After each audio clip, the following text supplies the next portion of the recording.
Ever been lying in bed at 2 a.m. and thinking, hey, what if Bikini Bottom had like actual laws? No. Well, instead of doing normal adult things like filing my taxes, I've wasted the entire week binge watching every single SpongeBob episode. And let me tell you, Squidward Tentacles is going to face some serious jail time. Yes, I am. Hey, watch your head. I'll be ranking the big-nosed octopus's crimes from petty misdemeanors to offenses so heinous they put plankton to shame. And I see no better way to start us off than talking about the time when Squidward literally exposed himself in public. See, Mr. Krabs is taken to the hospital after this completely avoidable accident. No! I got it, boy! You gotta help me, SpongeBob! You've got to let go of the dime. I can think of 10 good reasons to never let go of a dime. Oh, that's gotta hurt. Squidward is left in charge of the Krusty Krab, and naturally, the selfish cephalopod seizes this opportunity to take the day off, leaving SpongeBob to run the restaurant while he puts his tentacles up at home. I mean, run a few errands. The day becomes anything but relaxing. Paranoid that SpongeBob will destroy the Krusty Krab, Squid runs back to work again and again, slipping further into insanity each time he fails to catch his coworker messing up. We haven't even reached the peak of Squidward's mental breakdown. Squid tries to have a calming soak in the tub, but how can he possibly relax when Sponge Branch and Sponge Toilet are spying on him? To be fair, that toilet did kind of look like SpongeBob wearing his two Krusty Krab hats. But anyway, this is where Squidward completely loses the plot. After seeing SpongeBob swim down his bathtub drain, Squidward races out of the house to try and beat SpongeBob to the Krusty Krab, and as you can see, there's nothing but a few bubbles covering his nether regions. On his way to the Krusty Krab, he passes a mother and kid in need of eye bleach, Patrick, who is oddly impressed by the whole situation, and Mr. Krabs, who is now ready to leave the hospital. You can't beat me! Or maybe not. When Squid finally reaches the restaurant, he fully exposes himself to SpongeBob behind the counter. Thankfully, the closed sign had accidentally been left up that day, so customers were spared the sight of Squid in his birthday suit. They had a lucky escape, but Squidward might not be so lucky himself. As Hawaii is the closest U.S. state to Bikini Atoll, the real-life island Bikini Bottom is supposedly situated under, I'll be using Hawaiian law to judge how Squid would be charged for his crimes. And yeah, it's not really looking too good. Hawaii gives out harsh punishments, even for petty misdemeanors like indecent exposure. Squid could be facing fines up to $1,000 or even 30 days in the Bikini Bottom jail. But I guess that's karma for taking the day off without permission. Littering is the one crime we regularly see Squidward getting called out for in the show. But in the episode Keep Bikini Bottom Beautiful, he becomes like the biggest litter bug of all time. After becoming jealous of the statue Squilliam received for litter picking, Squidward tries to gather as much garbage as possible so that he can get his own. But it looks like he didn't really think ahead, as he has nowhere to discard the trash. But fear not, SpongeBob can help. In the end, SpongeBob makes his depressed friend a statue of his own, kind of. While tickets land Bikini Bottom litter bugs with community service in the real world, Squidward could be charged with criminal littering and even given a fine of up to $1,000. Criminal litterers are basically the worst kinds of litterers. Squiddy would need to have littered at least $500 worth of items to be found guilty of this, and judging by that gigantic trash statue, I think that's pretty darn close. Remember the episode Just One Bite? Squidward sneaks into the Krusty Krab after hours to snack out some Krabby Patties because he's too snobby to admit he just loves the greasy fast food sandwich. I admit it, SpongeBob! I love Krabby Patties! Even though he's an employee, he didn't have permission to enter the building after hours, so he's trespassing. And there was even a deleted scene in the episode where the trespasser ends up in a, let's say, fiery situation. This is our burglar alarm? A bucket of water? Hey, this isn't water. This is gas.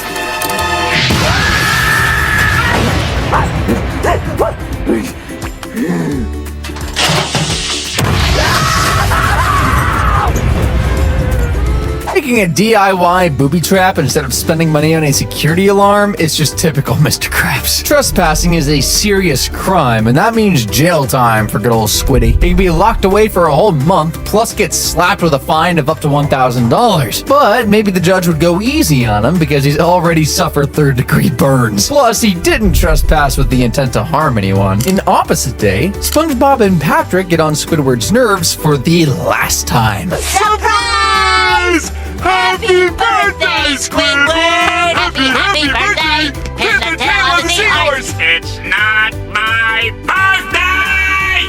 It wasn't even the guy's birthday. Squidward decides he's gonna move far, far away from SpongeBob and Patrick. But first, he's gotta sell his house. And selling your house is not an easy job when you've got troublesome neighbors on both sides. The next morning, Squidward tells SpongeBob that today is opposite day, hoping the made-up holiday will keep his pesky neighbor quiet and out of the way while the real estate agent visits. But like most of Squid's ideas, this one will probably backfire too. Isn't it beautiful? On opposite day it is. Dude, you can't help but admire just how committed SpongeBob is to celebrating this holiday. While Squidward rushes to fix SpongeBob's house, the real estate agent arrives without him noticing. Mr. Squidward and Mr. Squidward ruin the house tour by describing all the negatives about the house instead of the positives, and just generally creeping the lady out big time. Okay, I really don't want to hear another one. Okay.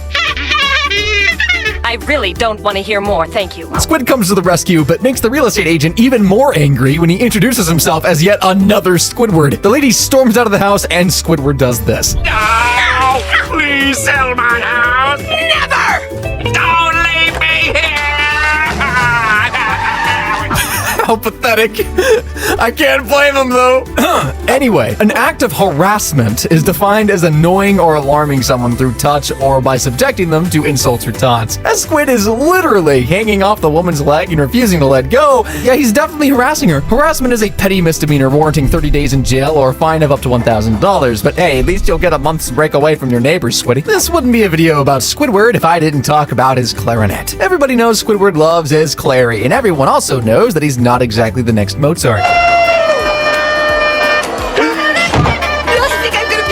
Hey, come on, lady, it wasn't that bad. Luckily for Squid, his only neighbors are SpongeBob and Patrick, so no matter how loudly he plays his clarinet out of tune, those guys would never report their best buddy to the cops. But let's just imagine for a second that there was another less tolerant neighbor living on Conch Street. They could report Squidward for violating state regulations for community noise control. According to Hawaiian law, you're not allowed to make loud noise before 7 a.m. or after 10 p.m., and you're not permitted to make any unreasonable noise. I don't know about you guys, but this sounds pretty unreasonable to me.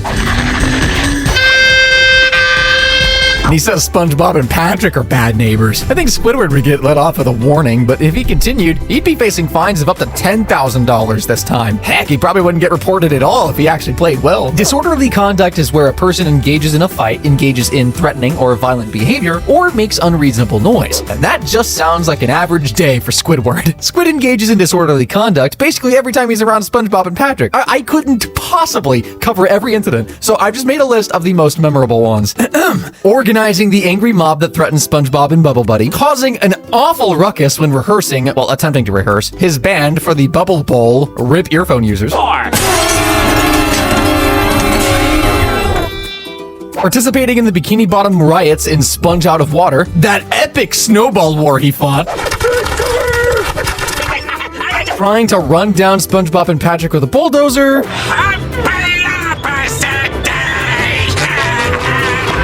And the list goes on and on, but I digress. Disorderly conduct is another petty misdemeanor, and Squid could get a fine of up to $1,000 each time his conduct was unacceptable, so it looks like he'll be completely out of pocket. The next crime Squidward is guilty of is reckless endangering. According to the law, reckless endangering is a crime where you recklessly place another person in danger of death or serious bodily injury. And oh boy, Squidward has done this loads of times to SpongeBob in particular, and I can think of one major incident just like off the top of my head. April Fool's Day is SpongeBob's favorite holiday, and he's enjoying the day with a few harmless pranks that crack him up beyond belief. Squidward, however, is not really seeing the humor in it and can't take his colleagues' annoying laughter anymore, so he tries to show them what a real prank is all about. April Fools!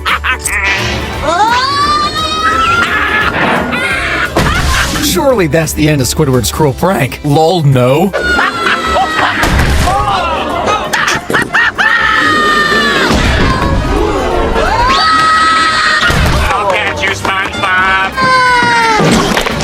ropes. This has got to be one of the top 10 worst pranks ever caught on camera. And after hours and hours of trying to say sorry to SpongeBob, Squidward finally finds it in his heart to apologize to his coworker and the pair make up. But I'm honestly shocked that Squidward was forgiven so easily. I mean, that was more than just a prank right there. SpongeBob could have died or been like seriously injured. And that is exactly what reckless endangering is all about. Squiddy could have been thrown in jail for a whole year and given a fine of up to $2,000 for a sick prank. Not to mention he could have gotten an extra 10 years for causing serious bodily harm to that customer's butt, and another 30 days on top of that for causing damage to the Krusty Krab. Hey, there's nothing wrong with getting kisses from your grandma. Just ask SpongeBob. But having a kissy mark on your forehead can be a little embarrassing. Or I guess a lot embarrassing. Poor SpongeBob has been humiliated enough, but Squidward and the customers just don't stop there. Yep, they actually followed SpongeBob to his grandma's house and spied on him through the window. Pretty pathetic, huh? That's a violation of privacy right there. And as Squidward was amongst the group, he's guilty of stalking and could face up to 1 year in prison and a fine of up to $2,000. Mr. Krabs is trying to find a gimmick that'll bring more customers to the Krusty Krab. No SpongeBob winning a date with Squidward tentacles isn't gonna cut it. Meanwhile, Squidward silently judges this weirdo for playing with his food. Yes, your freakishness.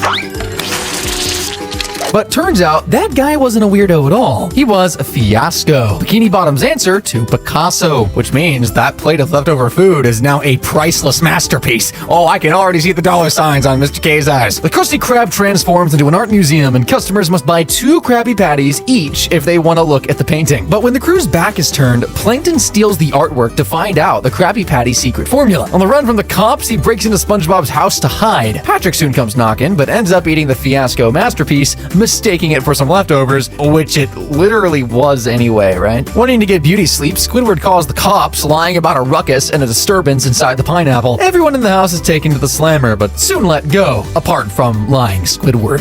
Hey, don't I get a phone call?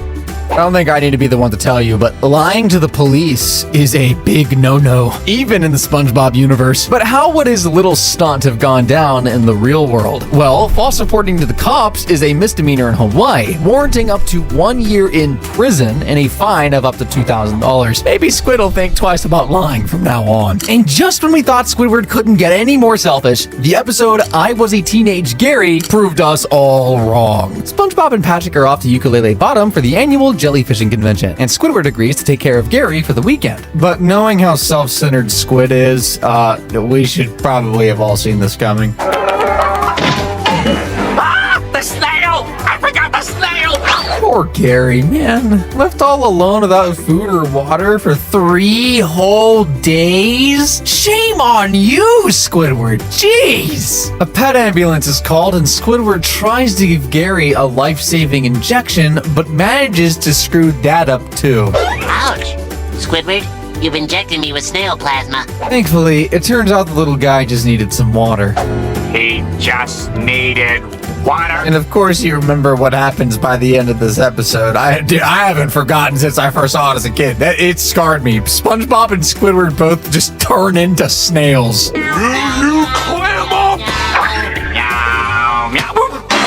And while albeit 100% deserved for Squidward's part, according to Hawaiian law, anybody convicted of cruelty to animals will receive a fine of up to $2,000 and a maximum sentence of 5 years in prison. Squidward can also kiss goodbye to Snelly because he'll also be banned from owning a pet for 5 whole years. We're only halfway through Squidward's questionable criminal past, and the big-nosed jerk's offenses have already earned him almost 2 decades in jail, plus fines of $28,000.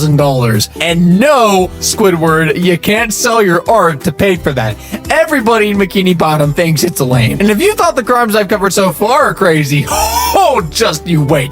The next part of this video shows you just truly how nuts Squidward can be. Squid just doesn't love the jellyfish like SpongeBob and Patrick do. I mean, isn't he the normal one here? Who would love an obnoxiously loud creature that can sting you? Squidward can sometimes be seen swatting at the jellyfish and just generally pissing them off. Stupid jellyfish!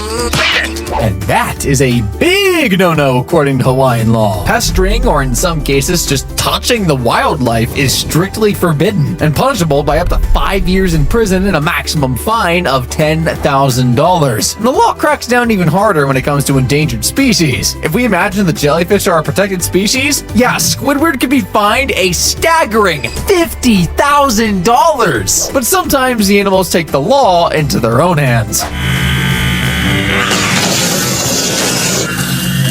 Now, I think we all know at this point, Squidward is no stranger when it comes to manipulating almost any situation he can to benefit himself. But he may have gone a bit too far in the episode Accidents Will Happen. Squidward is not at his post, causing a big riot from hungry customers. Mr. Krabs is looking for Squidward when all of a sudden... What's all the ruckus? Yuck! Now those buns are covered in Mr. Krabs' tears and the germs of Squidward's tentacles. And I have no doubt the cheapskate will just be serving them up to customers anyway. Remind me why people eat here again? But something even worse is about to happen to Old Man K than those bacteria-ridden buns. $1.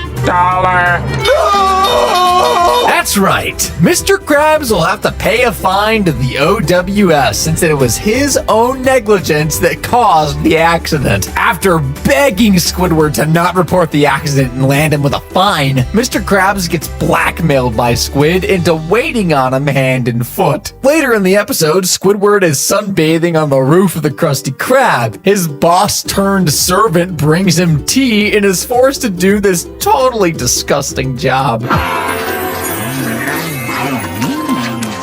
But wait, we're not done yet! It gets even worse. A customer orders a Krabby Patty, and the filthy crustacean doesn't even bother to clean Squidward's foot grease off of his claws when preparing the order, thus causing the customer to get sick. And when Mr. Krabs starts popping Squidward's back particles, all the customers in the restaurant walk out in disgust. Take me with you. Seriously, what is the secret ingredient to the Krabby Patty that makes it so worth it for people to keep coming back here? How does the Krusty Krab not have a worse reputation than the Chum Bucket?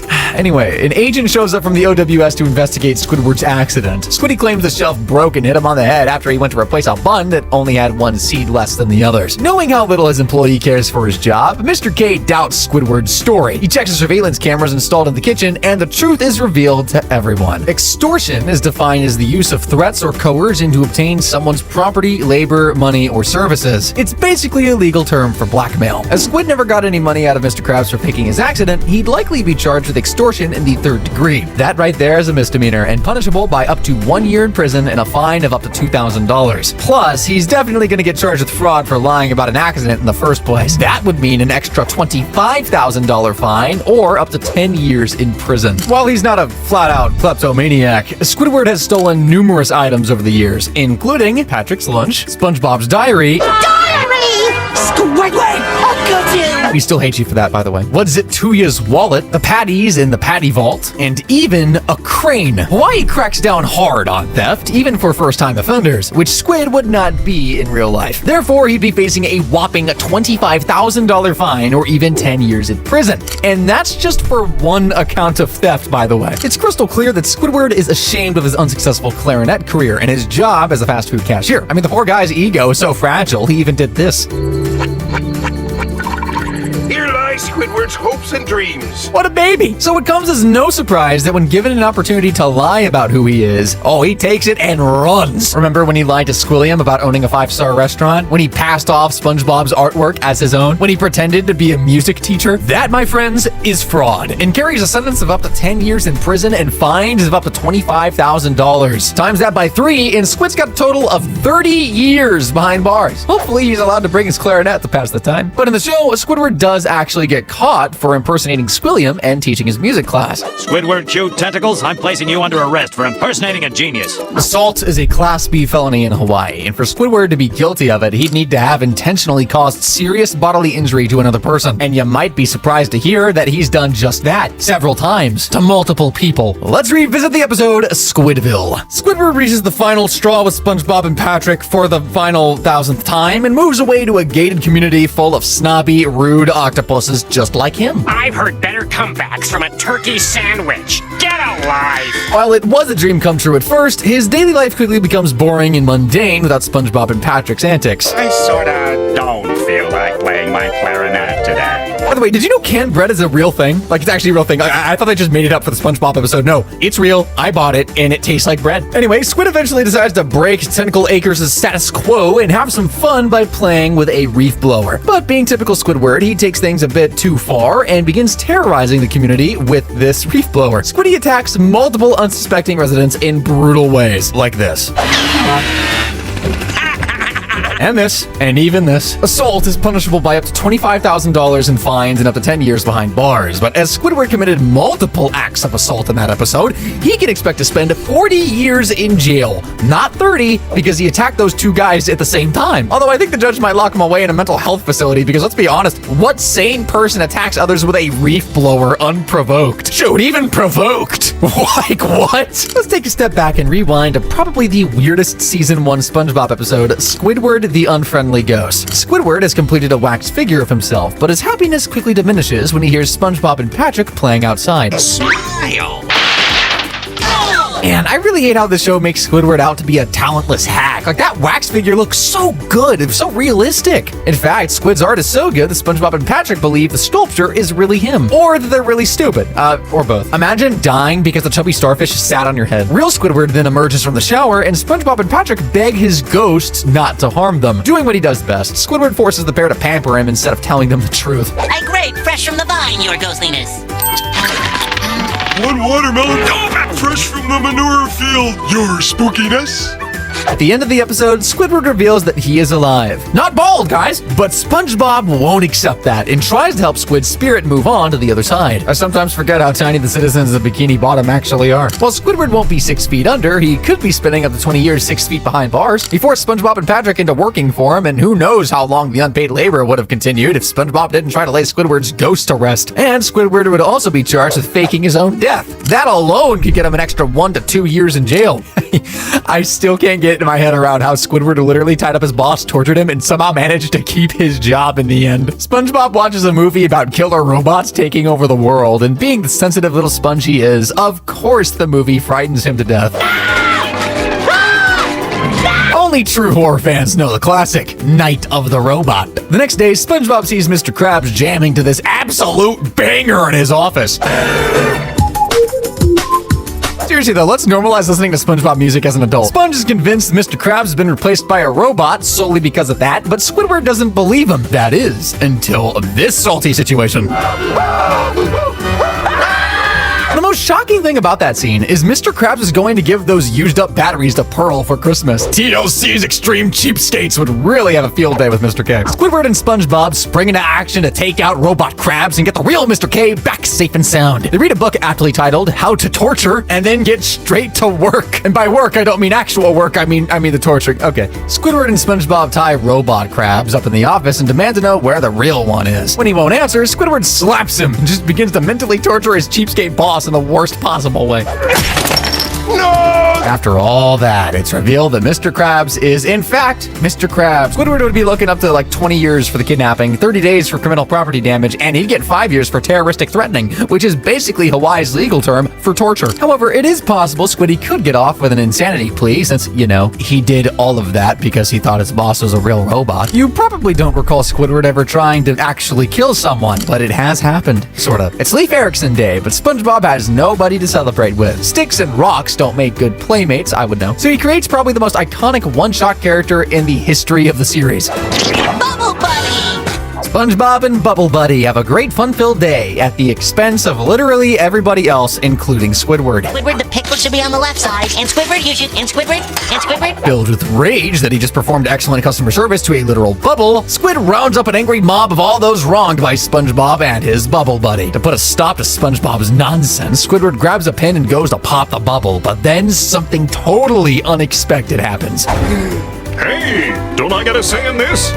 Yep, turns out Bubble Buddy wasn't just an inanimate object after all. The dude was a real guy, and that means Squidward is now an attempted murderer. Good job! Assuming Bubble people have the same rights as everybody else in Bikini Bottom, Squidward would probably be charged with first-degree attempted murder and could be handed a 50-year life sentence. Imagine Squid telling his cellmate that he's in for trying to pop a bubble. Okay, to be fair, Squidward didn't actually intend to almost kill someone this time around, and you probably all know who that someone is. It's Employee Brotherhood Day at the Krusty Krab, and SpongeBob and Squidward must exchange gifts. Staying true to their characters, Squidward has forgotten about the whole thing, and SpongeBob has gone way over the top. It's a little itchy. What's this thing made of? Eyelashes! Hey, come on, Squiddy, it's the thought that counts. Heartbroken that his gift has been rejected, SpongeBob cries a new sweater from his tears. Poor little guy, dude. Squidward leaves the restaurant to go find a gift for SpongeBob and ends up buying a pie from some sketchy-looking pirates. Turns out that pie is a bomb.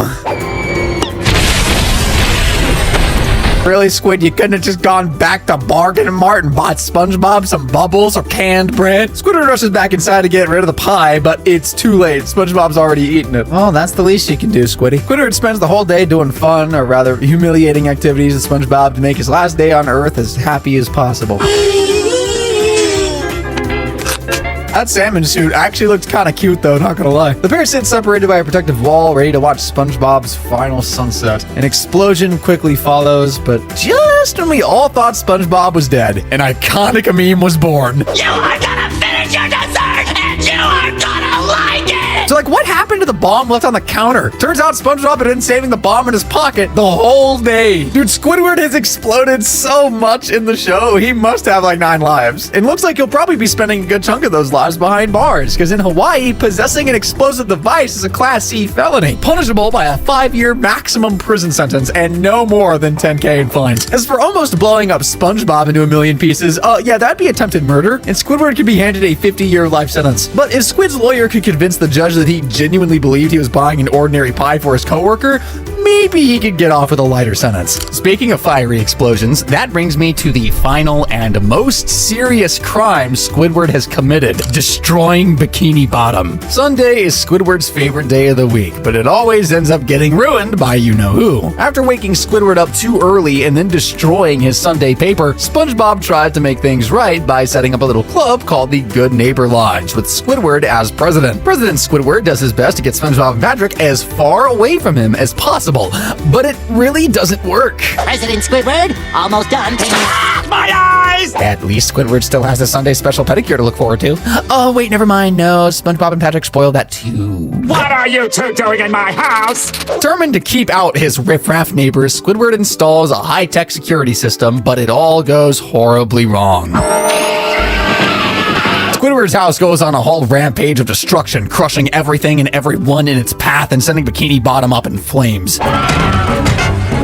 Fire! The army was no match for Squidward's house, but you can always count on SpongeBob and Patrick to save the day. Seems suspicious.